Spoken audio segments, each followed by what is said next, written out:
हरिओम। असंभूति और संभूति तत्व, देव पितर मनुष्य आदि की उपासना रहस्य, सर्वोत्तम फल प्राप्त करने की विधि और ढोंग पाखंड में लिप्त बाबाओं की अंतिम गति। सबसे पहले असंभूति शब्द का अर्थ। असंभूति शब्द का अर्थ है कि जिनकी पूर्ण रूप से सत्ता न हो, ऐसी विनाशशील देव, पितर और मनुष्य आदि योनियां एवं उनकी भोग सामग्रियां। इसलिए मंत्र में असंभूति के स्थान पर स्पष्टता विनाश शब्द का प्रयोग किया गया है। और बताएं तो असंभूति शब्द का अर्थ वह है जो विनाशशील है, और मनुष्य आदि योनियां, अनेक योनियां, देव, पितर इत्यादि। संभूति, संभूति तत्व का अर्थ है, संभूति शब्द का अर्थ है जिसकी सत्ता पूर्ण रूप से हो, वह संपूर्ण जगत की उत्पत्ति, स्थिति और संसार का संहार करने वाला अविनाशी परब्रह्म पुरुषोत्तम है। देव, पितर और मनुष्य आदि की उपासना किस प्रकार करनी चाहिए और अविनाशी परब्रह्म की किस प्रकार, इस तत्व को समझकर उनका अनुष्ठान करने वाले मनुष्य ही उनके सर्वोत्तम फलों को प्राप्त हो सकते हैं, अन्यथा नहीं। इन दोनों के यथार्थ स्वरूप को न समझकर अनुष्ठान करने वालों की दुर्गति होती है।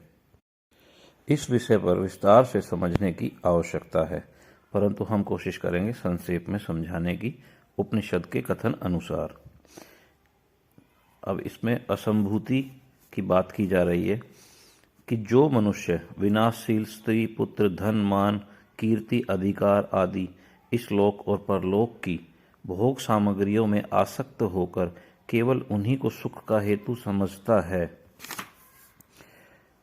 उनको अन्य ईश्वरीय सुखों का पता ही नहीं कि इनसे बहुत बड़े सुख भी हैं, बड़ा मतलब हमारी सोचों से बड़ा, तथा उन्हीं भोग सामग्रियों के अर्जन सेवन में सदा लगे रहते हैं एवं इन भोग सामग्रियों की प्राप्ति, संरक्षण तथा वृद्धि के लिए उन विभिन्न देवता, पितर और मनुष्य आदि की उपासना करते हैं, जो देवता पितर स्वयं जन्म मरण के चक्कर में पड़े होने के कारण अभावग्रस्त और शरीर की दृष्टि से विनाशशील हैं। उनके उपासक वे भोगासक्त मनुष्य, जो भोगों में आसक्त हैं, वे मनुष्य अपनी उपासना के फलस्वरूप विभिन्न देवताओं के लोकों को और विभिन्न भोग योनियों को प्राप्त होते हैं। यही उनका अज्ञान रूप घोर अंधकार में प्रवेश करना है। अब यहाँ साफ कहा गया है कि लालच में अगर आप देवता पितरों की पूजा उपासना करते हैं तो आपको देवताओं के लोक भी प्राप्त होंगे, उस प्रकार की भोग योनियां भी प्राप्त होंगी, जैसे मनुष्य योनि भी एक भोग योनि अर्थात जीवन है। लेकिन इस रास्ते को उपनिषद ने अज्ञान रूपी घोर अंधकार में प्रवेश करने का मार्ग बताया है। इसीलिए असंभूति के नाम पर पहले भी उपनिषद विनाश शब्द का उपयोग कर चुके हैं। यह वीडियो आगे आपके कई विषयों में काम आने वाली है, इसलिए माइंड को कई विषयों में बिल्कुल क्लियर करने के लिए ध्यान से सुनिएगा। अब आगे उपनिषद कहते हैं कि असंभूति के मार्ग के बारे में ही कि दूसरे जो मनुष्य शास्त्र के तात्पर्य को तथा भगवान के दिव्य गुण, प्रभाव, तत्व और रहस्य को न समझने के कारण, समझा होता तो ठीक था, लेकिन इन सभी चीजों को न समझने के कारण न तो भगवान का भजन ध्यान ही करते हैं, मतलब ईश्वर के सही रूप को जानकर ध्यान के द्वारा उनको भजना, याद करना, उनमें मन लगाना, और उन मनुष्यों में श्रद्धा का अभाव, भोगों में आसक्ति होने के कारण लोक सेवा, लोक सेवा पर जोर दिया गया है यहाँ पर। लोक सेवा और शास्त्र विहित, शास्त्र से विपरीत देवोपासना में ही प्रवृत्त होते हैं, ऐसे वे विषयों में आसक्त होकर, विषय मतलब लोभ लालच क्रोध, मनुष्य झूठ मूठ ही अपने को ईश्वर उपासक बतलाकर सरल हृदय वाले लोगों से अपनी पूजा कराने लगते हैं। अर्थात ना लोक सेवा करते हैं और ना ही देवोपासना करते हैं शास्त्र के अनुसार, और झूठ मूठ लोगों के सामने अपने आप को ही ईश्वर प्रकट करते हैं और अपने में ही ईश्वर का रूप दिखाकर, और जो सिंपल लोग होते हैं उनसे अपनी पूजा कराने लग जाते हैं। ये लोग मिथ्या अभिमान के कारण देवताओं, देवता का मतलब देने वाले, जो 33 प्रकार के हैं, देवताओं को तुच्छ बतलाते हैं और दूसरों को भी अपने व्यांग जाल में फंसाकर उनके मनों में भी देवोपासना आदि के प्रति अश्रद्धा उत्पन्न करते हैं। ये लोग अपने को ही ईश्वर के समकक्ष मानते मनवाते हुए मनमाने दुराचरणों में प्रवृत्त हो जाते हैं। ऐसे लोगों को कष्ट सहने वाले जीवनों को जीना पड़ेगा, नरकों में यातनाएं भोगनी पड़ेगी। यह गलत नहीं कि बहुत से ऐसे जीवन हैं जो अंधेरे में पैदा होते हैं और वहीं मर जाते हैं, और अनेक कष्ट, भयंकर कष्ट भोगने वाले जीवन हैं जिन शरीरों में जाने पर ही कष्ट का अनुभव होगा और फिर बोल भी नहीं पाएंगे क्योंकि कोई समझेगा नहीं। तो अभी इस बात को समझें। शास्त्र के यथार्थ तात्पर्य को समझकर संभूति और असंभूति उपासना से जो सर्वोत्तम परिणाम होता है, अब आगे वह जाने। अविनाशी ब्रह्मा की उपासना को यथार्थ स्वरूप है। अविनाशी ब्रह्मा की उपासना का यथार्थ स्वरूप है। पर ब्रह्मा भगवान को सर्वशक्तिमान, सर्वज्ञ, सर्वाधार, सर्वमय, संपूर्ण संसार के कर्ता धर्ता अविनाशी समझना और भक्ति श्रद्धा प्रेम भरे हृदय से नित्य निरंतर उनके दिव्य परम मधुर नाम रूप लीला धाम तथा प्राकृतिक गुण रहित एवं दिव्य गुण गणमय सच्चिदानंद घन स्वरूप का श्रवण कीर्तन स्मरण आदि करते रहता है। अर्थात सगुण और निर्गुण दोनों ही रूप का श्रवण कीर्तन करता है। इस प्रकार की सच्ची उपासना से उपासक को शीघ्र ही अविनाशी पर ब्रह्म पुरुषोत्तम की प्राप्ति हो जाती है।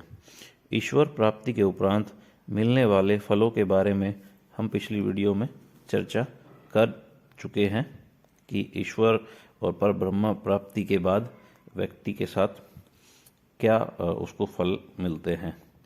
अंत में जो मनुष्य यह समझ लेता है कि अविनाशी प्रभु सर्वश्रेष्ठ है, वे परमेश्वर नित्य निर्गुण प्राकृत गुणों से सर्वथा भिन्न और नित्य सगुण स्वरूप भूत हैं, और इसी के साथ समझ लेता है कि देवता पितर मनुष्य आदि जितनी भी योनियां हैं जीवन चक्र है तथा भोग सामग्रियां हैं, सभी विनाशशील हैं, कुछ समय के लिए हैं और जन्म मृत्युशील होने के कारण महान दुख के कारण हैं।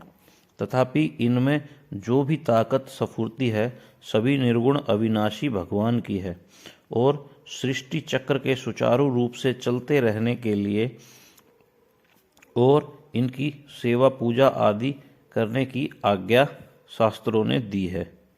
इन सभी को शक्ति दी है ताकि सृष्टि चक्र सुचारू रूप से चल सके और मनुष्यों को इनकी सेवा पूजा आदि करने की आज्ञा शास्त्रों ने दी है। वह मनुष्य अहलौकिक तथा पारलौकिक देव पितरादि लोकों के भोगों में आसक्त न होकर कामना आदि हृदय से निकालकर इन सब की शास्त्र विहित सेवा पूजा आदि करता है। इससे उसकी जीवन यात्रा सुखपूर्वक चलती है और उसके आंतरिक विकारों का नाश होकर अंतःकरण शुद्ध हो जाता है। यहाँ ध्यान देने लायक बात यह है कि असंभूति में देव पितर की पूजा कामना और भोग सामग्रियों के लिए करते हैं तो वह विनाश और अंधकार की ओर ले जाते हैं, लेकिन अविनाशी ईश्वर की उपासना करते हुए देव पितर की उपासना कामना रहित बिना कामना के होगी तो उसका परिणाम अच्छा, मोक्ष देने वाला, शोक क्रोध मिटाने वाला और आनंद मग्न करने वाला होगा, और वह शीघ्र ही मनुष्य अमृत रूप परमेश्वर को प्रत्यक्ष प्राप्त कर लेता है। तो इस सभी बातों में यह निकल के आया है कि असंभूति मीन्स विनाशशील देवता पितर आदि की पूजा कामना के साथ करना, संभूति और असंभूति का तालमेल बिना कामना के पितर शास्त्र विधि से पितर और देवों की उपासना करते हुए पर ब्रह्म ईश्वर जो निर्गुण है, निराकार है और अविनाशी है, नाश ना होने वाला है, उनकी समग्र शास्त्रों से पूजा उपासना करने से व्यक्ति को मोक्ष की प्राप्ति होती है। और यह सब करते हुए अंत में ध्यान करते हुए भगवान की प्रार्थना से ध्यान की ओर भक्त प्रार्थना करें कि हे भगवान, आप अखिल ब्रह्मांड के पोषक हैं, आपकी भक्ति ही सत्य धर्म है और मैं उसमें लगा हुआ हूँ। आपका दिव्य श्रीमुख सच्चिदानंद स्वरूप प्रकाश में सूर्यमंडल की चमकती हुई ज्योतिर्मय यवनिका से आवृत है। मैं आपका निरावरण, जिसके सामने कोई आवरण ना हो, मैं आपका निरावरण प्रत्यक्ष दर्शन करना चाहता हूँ। अतएव आपके पास पहुंचकर आपका निरावरण दर्शन करने में बाधा देने वाले जितने भी जो भी आवरण प्रतिबंधक हों, उन सबको आप मेरे लिए हटा लीजिए, अपने प्रत्यक्ष रूप को प्रकट कीजिए। हे अग्निदेव, मैं अब अपने परम प्रभु भगवान की सेवा में पहुंचना और सदा के लिए उन्हीं की सेवा में रहना चाहता हूँ। आपके ध्यान में मेरा ऐसा कोई कर्म शेष हो जो इस मार्ग में प्रतिबंधक रूप हो, बाधा हो, तो आप कृपा करके उसे नष्ट कर दीजिए। मैं आपको बार बार विनय पूर्वक नमस्कार करता हूँ। अंत में शांति पाठ। ओम पूर्णमदः पूर्णमिदं पूर्णात् पूर्णमुदच्यते पूर्णस्य पूर्णमादाय पूर्णमेवावशिष्यते। ओम शांति, ओम शांति, ओम शांति। अंत में कहना चाहेंगे कि हमें ईश्वर से ईश्वर को ही मांगना है, ना कि कोई भी भोग सामग्री या कामना करनी है। तभी हमें सच्चिदानंद घन उस ईश्वर के दर्शन होंगे, और जब ईश्वर प्राप्त हो जाएंगे तो हमें सब कुछ प्राप्त हो जाएगा। ओम शांति। वीडियो को लाइक शेयर करें, चैनल को सब्सक्राइब